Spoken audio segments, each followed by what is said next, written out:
Bloomberg Audio Studios. Podcasts, radio, news. And we want to discuss taxes at the state level as well, as Maryland Governor Wes Moore yesterday announced a budget plan that includes $2 billion in spending cuts and tax hikes for those making over $500,000 a year. And Governor Moore is joining us now to discuss. Governor, welcome back to Bloomberg TV and radio. The rates we're talking about here, 6.25% tax on those making over $500,000. It's 6.5% for over $1 million. You've pointed out that some 80% of Marylanders will either actually see a tax cut or see no increase at all. But for those who are going to experience a hike if this plan goes forward, how do you pitch this to them as a Democratic governor, knowing it might be contrasted with, at the federal level, a Republican president pursuing tax cuts? Yeah, it's great to be with you, Kailey. And I think about the budget that I introduced really had three North Stars that we were focusing on. One is that we had to prioritize cuts. We have $2 billion worth of cuts. And I had to be very strategic and very sober about this because the lens I was looking at was that the programs either had to be both effective and efficient and sustainable. If they were not effective and sustainable, they were going to be cut. So we had to take a really hard lens on that. The second piece was we had to do a better job of modernizing government. And that was getting our systems in place, making sure government is more efficient in the way that we did our work. And that alone is going to cut $50 million and save $50 million to Maryland this year alone. And the third piece was we had to reform our tax code.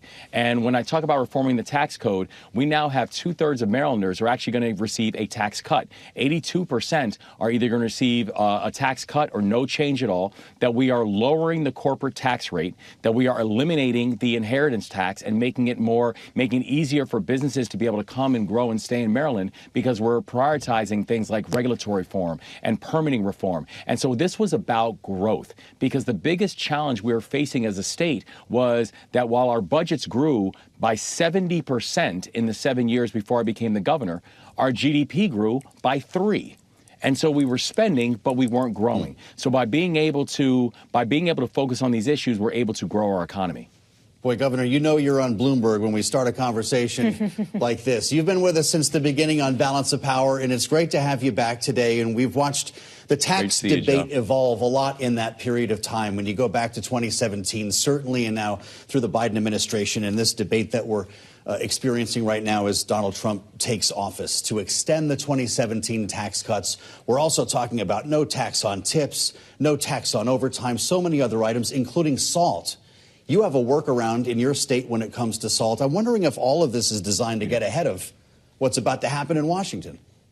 Well, one thing that we know is that what happens in Washington does impact what happens to us on the state level. That Washington is the only place that can print money. But that I know that this year, not only did I introduce a balanced budget, for the third year in a row, I plan on passing a bipartisan balanced budget in my state.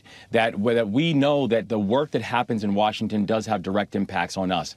And so as this new administration comes on board, I know that I am prepared to find common ground with this administration, that we've introduced 26 bills since I've been the governor of the state of Maryland. We have gone 26 for 26, and we've gone 26 for 26 bipartisan, with both Democrat and Republican support on every single bill that we have introduced. We know how to work across the lines. We know how to get things done together. And on places where we can find common ground with this new administration, we will. And on places that we feel that there is a need to push back, we'll do that as well. But we're entering into this new phase in a spirit of partnership.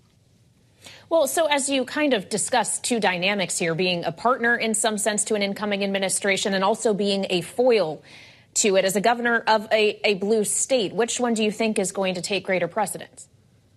Well, I'm very clear that, I am not the leader of the resistance. I'm the governor of Maryland. The people elected me to represent the 6.5 million people of this state and making sure that their dreams and their aspirations were going to be invested in and supported in, and their freedoms and their rights were going to be protected. And so we will work with anybody to be able to ensure that Maryland is able to have safer streets, and that Maryland can have a growing economy, and that Maryland can have quality infrastructure and the best public schools in America. And, it's the same way that, before I ever ran for office, I was in the business world and I was an Army officer. And we were very clear when I was at 17 years old and I joined the Army, I learned a phrase, leave no one behind. And that is still my metric about whether or not I'm doing my job now, even as the governor of Maryland. You know, we heard Governor Gretchen Whitmer from Michigan speaking yesterday about the idea of trying to reach across the aisle, find common ground, work with this incoming administration. The fact of the matter is governors don't have a choice, right? You have something in common with mayors, your executives, and you have to work with the Trump administration. So what's your opening shot? What's your message to Donald Trump to get the ball rolling? Our message is this, is that if you can work with their states and our states' executives, I can tell you right now that we'll be able to produce the kind of results that are the people in our states that they hope for. You know, I think about what's happening in the state of Maryland, where you know, when I was first elected, Maryland was 43rd in the country in unemployment. We're now going on 14 straight months of amongst the lowest unemployment rates in the entire country. That when I was inaugurated, that Maryland had gone 8 straight years where we saw over an 8-year period, the homicide rate in Maryland had nearly doubled. Baltimore City went 8 straight years of 300+ homicides. Now, 2 years into our administration, we've now seen some of the fastest drops in homicides and violent crime anywhere in the country here in the state of Maryland. And so the message that I really want to have to the new administration is when we're able to work together, and we're able to have partnership. The partnership produces progress. And I think it's progress that the American people, that they hoped for, that they voted for, and that they expect from leaders who are sitting in these seats. Governor, we just have a minute left, but obviously Baltimore experienced a disaster last year with the collapse of the Key Bridge. Federal funding for that finally came through at the end of last year. I'm sure you're well aware there is now a conversation about putting conditions around aid for California as it grapples with the aftermath of fires. What would you say to those who are advocating for conditions on aid? You know, I'm never going to forget that first morning of when the Key Bridge collapsed. And when I saw 13% of my economy shut down, you know, when I had 6 Marylanders who we lost and was trying to console those families. And the thing that I wanted to do that morning and that we continue to do was center on humanity and center on working together. That every single one of our press conferences that we had every single day, we were with the mayor, we were with our federal leaders, the Navy, the Coast Guard, the Army Corps of Engineers, our federal delegation, Democrats and Republicans. We were with everybody united. And in these times of tragedy, what people are hoping for is that we can have a sense of unity in the way that we recover and in the way that we rebuild. And so I would urge, as California, and I know I reached out to Gavin and the folks in California that first morning, the thing that I would hope for them is that everybody who especially has to vote on this, go to California and see it for yourself.